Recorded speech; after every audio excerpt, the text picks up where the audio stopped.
श्रीमद् भागवत कथा से मन का शुद्धिकरण होता है, इससे संशय दूर होता है और शांति व मुक्ति मिलती है।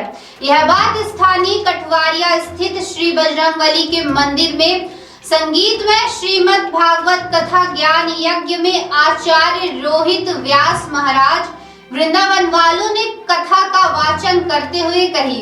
उन्होंने कहा कि कथा की सार्थकता तब ही सिद्ध होती है जब इसे हम अपने जीवन व व्यवहार में धारण कर निरंतर हरि स्मरण करते हैं। अपने जीवन को आनंदमय मंगलमय बनाकर अपना आत्म कल्याण करें, अन्यथा यह कथा केवल मनोरंजन कानों के रस तक ही सीमित रह जाएगी। महाराज रोहित जी ने कहा कि श्रीमद् भागवत कथा श्रवण से जन्मांतर के विकार नष्ट हो जाते हैं।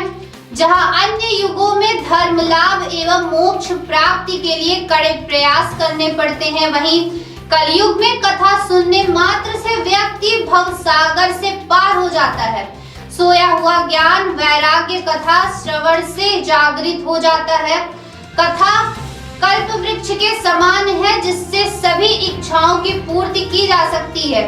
उन्होंने कहा कि भागवत पुराण हिंदुओं के 18 पुराणों में से एक है। इसे श्रीमद् भागवत कथा या केवल भगवत भी कहते हैं। इसका मुख्य विषय भक्ति योग्य है, जिसमें श्री कृष्ण को सभी देवों का देव या स्वयं भगवान के रूप में चित्रित किया गया है। इस पुराण में रस भाव की भक्ति का निरूपण भी किया गया है। भगवान की विभिन्न कथाओं का सार श्रीमद् भागवत कथा मोक्षदायिनी है। इसके श्रवण से परीक्षित को मोक्ष की प्राप्ति हुई और कलयुग में आज भी इसका प्रत्यक्ष प्रमाण देखने को मिलते हैं। श्रीमद् भागवत कथा सुनने से प्राणी को मुक्ति प्राप्त होती है। रोहित व्यास महाराज ने कहा कि श्री कृष्ण की रास लीला के दर्शन करने के लिए शिव जी को गोपी का रूप धारण करना पड़ा। आज हमारे यहाँ भागवत रूपी रास चलता है, परंतु मनुष्य दर्शन करने को नहीं आते। वास्तव में भगवान की कथा के दर्शन हर किसी को प्राप्त नहीं होते। कलयुग में भागवत साक्षात श्री हरि का रूप है। पावन हृदय से इसका स्मरण मात्र करने पर करोड़ों पुण्यों का फल प्राप्त हो जाता है।